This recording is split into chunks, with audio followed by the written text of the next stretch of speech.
Eh bien bonjour tout le monde. Alors dans la série petits trucs ou petites astuces, ici on continue avec une petite vidéo concernant les baies de toit de camping-car ou caravane. Parce que en discutant avec diverses personnes lors de nos escapades, certains m'ont dit avoir eu des soucis, alors soit de déformation, soit d'infiltration. Alors je vais vous donner un petit détail, une petite astuce que quelquefois les gens ne connaissent pas. C'est le but de la manœuvre d'ailleurs. Je vous explique ça tout de suite. Aujourd'hui ça va être un temps couvert, pluie, vent. On a même eu la tempête cette nuit. Il y a plein de petits branchages là-haut sur la grande baie vitrée alors. Ça se voit peut-être pas trop.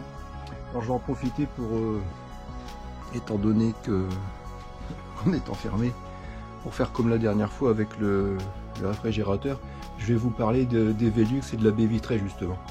Parce que il y a déjà eu plusieurs, j'ai déjà eu plusieurs cas de gens qui m'ont dit soit le Velux s'est fendu et ils ne savent pas pourquoi, soit toute la partie ici est déformée. Alors pas partout, hein, quelquefois c'est à certains endroits, ou alors c'est carrément cette grande baie vitrée qui se déforme également. En visitant certains camping-cars, j'ai vu que ça n'existe pas partout. Si on regarde, par exemple ici, il n'y a aucune notice d'emploi, bon, c'est-à-dire que les gens ferment et ouvrent un petit peu comme ils le veulent. En revanche, si on regarde sur l'avant, je lève ça, vous voyez que là, enfin vous voyez, vous ne voyez pas, mais il y a une petite notice, et c'est notamment celle-ci qui est intéressante, mais ça va certainement être flou. Alors je vais vous expliquer plutôt en manœuvrant, c'est-à-dire que quand il y a du grand soleil, c'est-à-dire que quand il fait bien chaud, vous pouvez soit laisser évidemment grand ouvert comme c'est là, vous pouvez fermer la moustiquaire, ou alors vous devez laisser la moustiquaire légèrement entrouverte et fermer cette partie là pour vous faire de l'ombre. Mais dans tous les cas, vous devez laisser un passage d'air, parce que à chaque fois que les gens, enfin quasiment 90%, 90-95%, les gens qui ont été embêtés à cause d'un Velux qui s'est fissuré ou de déformation de plastique, c'est parce que quand il fait très chaud, les gens pour avoir de l'ombre ferment complètement.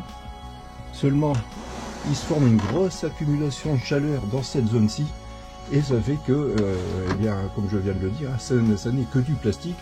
On pourrait se dire c'est conçu pour, mais non, pas tout à fait, puisque ça crée des déformations et même des fissures du Velux. Alors c'est vrai ici, et c'est d'autant plus vrai sur la partie avant, parce qu'il y a encore moins de place hein, entre cette partie là et la vitre en plexiglas. Vous voyez, il y a 3 doigts. Donc s'il y a trop de chaleur, et bien évidemment ça crée des problèmes, ça crée des fissures, ça crée éventuellement des infiltrations d'eau, parce qu'au bout d'un moment, eh bien, si ça se déforme, le joint ne fait plus son œuvre. Donc surtout quand il fait très chaud, ne fermez pas complètement, parce que ça risque de vous créer des problèmes. C'est du vécu, hein, pas personnellement, mais j'ai déjà vu ça chez des camping-caristes ou des gens qui ont des caravanes. De toute façon, c'est le même principe. Voilà, ça va m'occuper un petit peu pour la journée. Je vais vous mettre ça en ligne avant ce soir. Allez, bonne continuation.